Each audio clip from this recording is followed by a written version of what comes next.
동물을 키우기로 결정했나요? 악어는 안 돼요. 매년 약 1000명의 사람들이 악어의 희생자가 됩니다.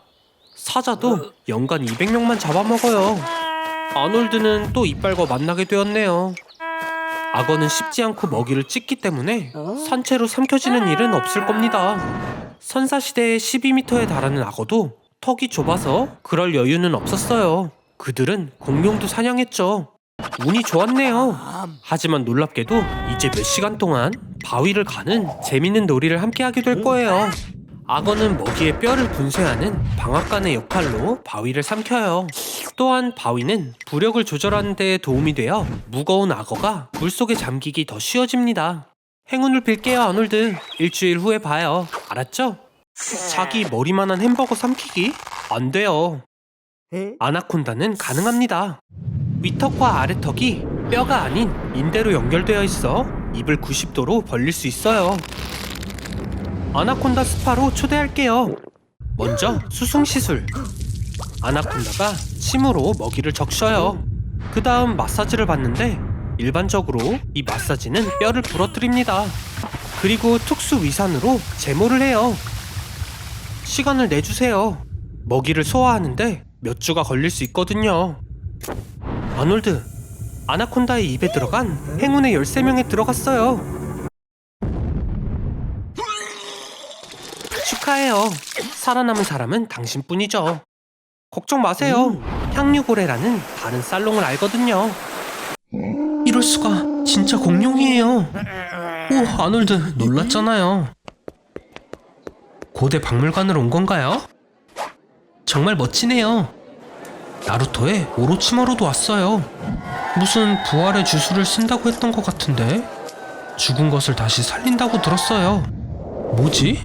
설마 공룡에게 사용하는 건가요? 달려요, 빨리! 공룡은 정말 위험해요. 초식동물도, 육식동물도, 아니면 이런 공격적인 종류까지요. 화가 많이 나 있네요. 6600만 년 동안 아무것도 먹지 않았다면 누구든 그렇겠죠. 그리고 공룡들이 진화 과정이 지난 사람들을 보고 더 화가 난 것 같아요. 세계적인 지도자들은 전쟁을 일으켰으니까요. 휴, 공룡들의 실제 행동에 대해 알려진 건 거의 없는데? 이상한 동물 전문가에게라도 부탁을 해볼까요? 으악! 공격! 공룡은 1억 6천만 년 동안 지구를 통치했어요. 하지만 운석의 추락이 과정을 변화시켰고 포유류들이 나오기 시작했죠. 이제 강한 자들만 살아남을 거예요. 하지만 이건 또 무슨 일인가요? 잠깐! 알겠어요. 지난 6600만 년 동안 지구의 기후는 추워졌고 대기 중 이산화탄소의 양도 변했죠. 공룡은 더 이상 살지 못하나 봐요. 또 다시 죽게 되었네요. 어떡하죠? 이론적으로는 주라기 공원을 만들 수 있어요. 음식도 먹이고 기후도 조절하는 거예요. 세상에서 가장 수익 높은 관광지가 될 것 같네요. 그리고 공룡알과 분뇨의 글로벌 공급업체도 될 수 있어요. 어떤가요? 하지만 생각해보면 평범한 공룡은 하루에 1톤의 풀이나 100kg 이상의 고기를 먹을 텐데 아마도 공룡은 공원에 있는 모든 걸 잡아먹고 서로 먹기 시작하겠네요. 그들이 다시 죽을 때까지요. 어떤 방법으로도 공룡은 우리 시대에 살 수 없을 것 같아요. 정말 그들을 구하고 싶나요, 아놀드? 유일한 방법은 과거로 돌려보내는 거예요. 그들의 세상으로요. 작별 인사를 하세요. 그래도 이제 행복할 거예요.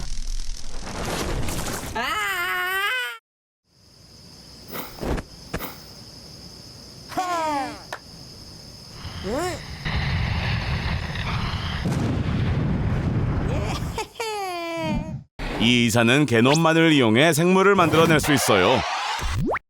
그래서 이곳에 있는 동물원에는 공룡, 도도새, 그리고 네안드레탈인까지 있지요. 시간 여행자로서의 규칙을 잘 기억해.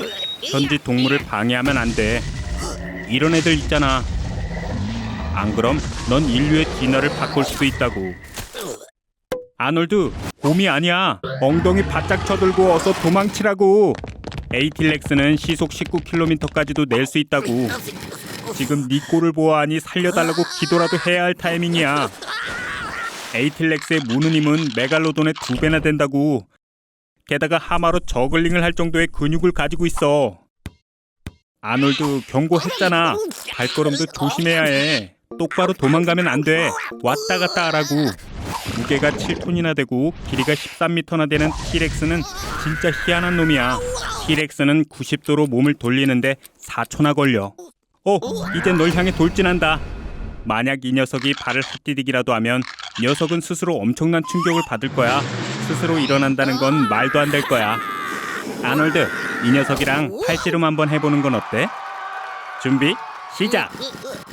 티라노사우루스 앞다리는 전체 몸 크기에 전혀 안 어울리지만 어쨌든 거의 1m나 되는 길이에 이두박근의 힘은 널 3명 합한 무게 정도인 190kg을 들어올릴 수 있을 정도지.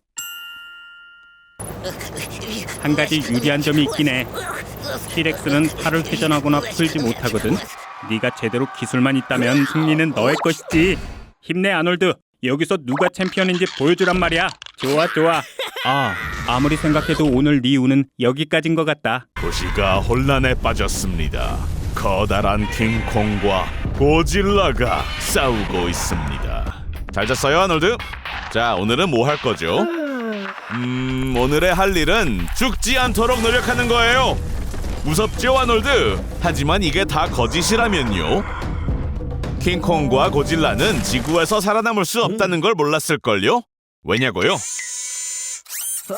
지금까지 지구에서 가장 컸던 사람은 로버트 펄신 와들러였어요. 로버트의 키는 2.72m였고 22년밖에 살지 못했죠. 로버트는 거인증이라는 병을 가지고 있었죠. 이 병에 걸리면 뇌에서 과다한 성장 호르몬이 분비됩니다. 그리하여 인간이 진화하는 과정에서 표준 키와 몸무게가 확립되었고 그 표준에서 크게 벗어나는 경우는 질병으로 여겨지게 된 거죠. 보통 사람들처럼 5리터의 피가 아닌 15리터의 피를 순환시켜야 하는 심장에 무리가 많이 가겠죠. 우리의 심장은 그렇게 격렬한 역학을 견딜 수 없거든요. 그럼 지구에 살고 있는 고래 같은 거대한 생물들은 어떻게 사냐고요? 자, 그것도 쉽게 설명될 수 있죠. 물의 밀도는 공기의 밀도보다 높고 사람 몸의 밀도와 비슷한 수준이에요. 바로 그래서 우리의 몸은 소금물에 떠일 수 있는 거죠. 즉 서식지 자체가 거기에 사는 생물의 무게를 지탱해준다는 거예요. 예를 들어 5천만 년 전 고래의 조상은 말굽이 달린 개같이 생겼답니다. 고질라와 킹콩이 지구에서 살 수 없는 이유는 우리의 친구 중력 덕분이죠. 하지만 고릴라와 킹콩이 이론적으로 존재할 수 있도록 중력을 꺼볼까요? 지구에 고정되지 않은 것들은 모두 우주로 날아갈 거예요. 사람들도 포함되겠죠. 중력이 없다면 금세 알 수 없는 먼 곳으로 날아갈 거예요. 운이 좋다면 집안에서 조금 더 살아남을 수도 있겠지만 집도 나중에는 위로 날아가 버리겠죠. 결국엔 우리의 지구는 산산조각이 날 거예요. 그러니 지구를 멸망시키고 싶다면 고질라와 킹콩의 싸움을 기다릴 필요는 없습니다. 그냥 중력을 꺼버리면 되죠.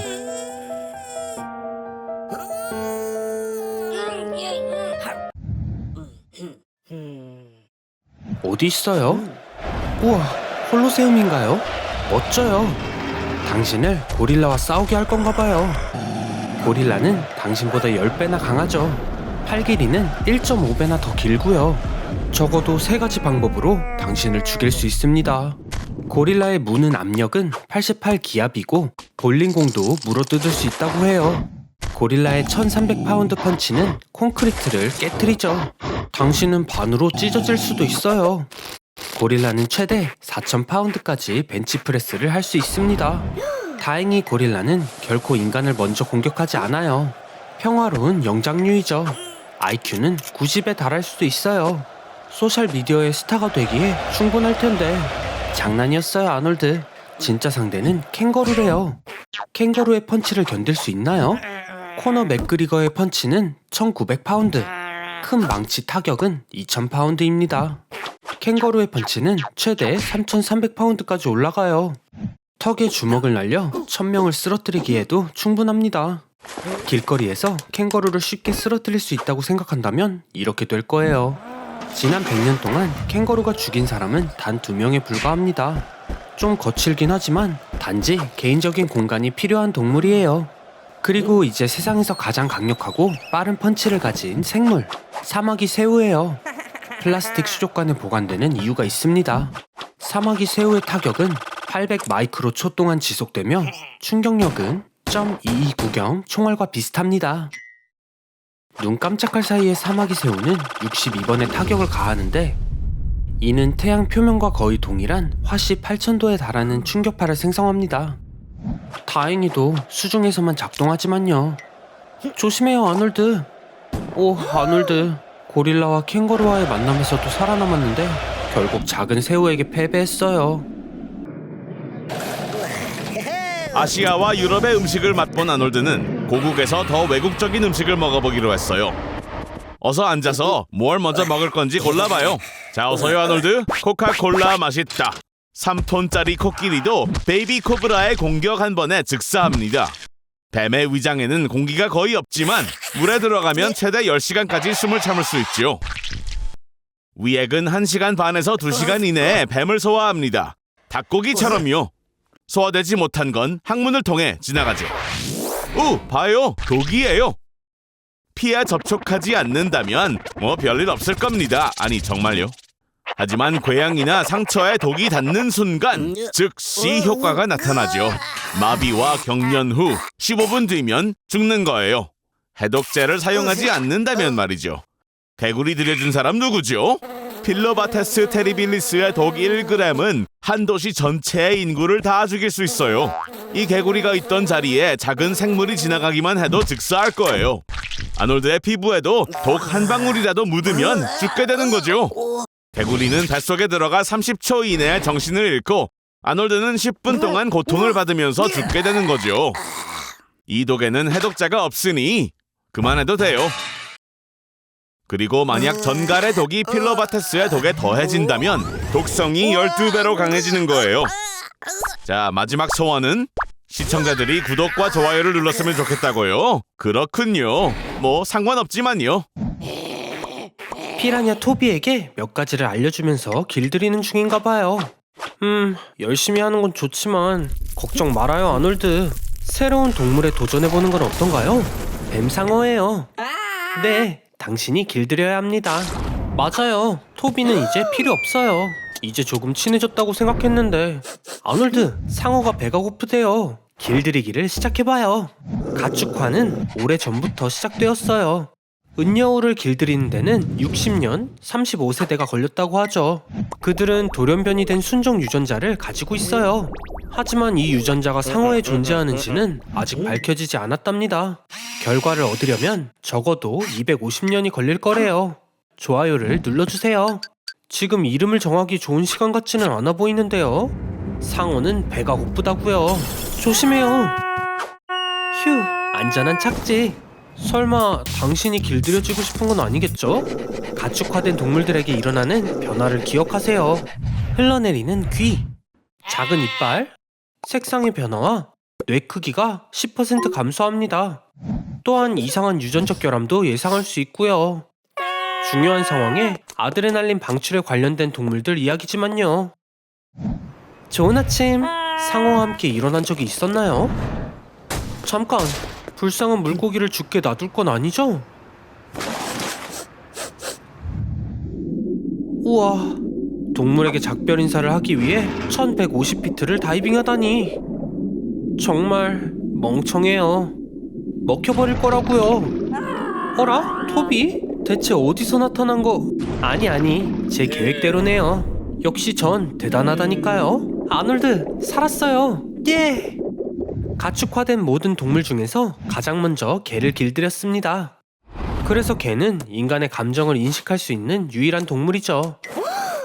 2만 년 전의 역사가 다른 방향으로 흘러갔다면 오늘날 인간의 주요 동반자는 아마도 까마귀나 곰 아니면 문어였을 수도요. 그리고 당신 덕분에 언젠간 피라냐도 길들여질 수 있을 거예요. 오늘은 아니네요.